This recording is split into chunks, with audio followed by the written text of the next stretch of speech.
வணக்கம் நண்பர்களே. இந்த வீடியோ நம்ம பார்க்க போகிறது சென்னையில் உள்ள நூலகங்கள். சென்னையின் பழமை, அறிவு புரட்சி ஆகியவற்றின் அங்கமாக விளங்கும் நூலகங்கள் ஒவ்வொன்றும் சிறப்பு வாய்ந்த பண்பாட்டு தலங்கள் ஆகும். அவற்றுள் சில: சென்னை இலக்கிய சங்கம்.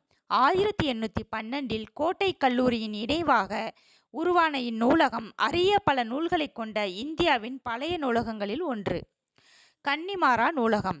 1860 அருங்காட்சியகத்தின் அங்கமாக தொடங்கப்பட்ட இந்நூலகம் இந்தியாவின் முதல் பொது நூலகமாகும். கீழ்த்திசைச்சுவடிகள் நூலகம்.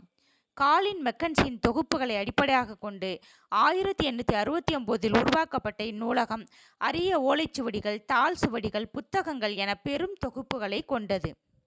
அண்ணா நூற்றாண்டு நூலகம். 2010 தொடங்கப்பட்ட இந்நூலகம் ஆசியாவின் 2வது பெரிய நூலகமாகும். தமிழாய்வு நூலகங்கள். சிறப்பு நிலையில் தமிழாய்வு நூல்களை கொண்ட உலக தமிழாராய்ச்சி நிறுவன நூலகம், ராஜா முத்தையா ஆராய்ச்சி நூலகம், மறைமலை அடிகள் நூலகம், செம்மொழி தமிழாய்வு நூலகம், ஊவேசா நூலகம் போன்றவை முக்கியமானவை.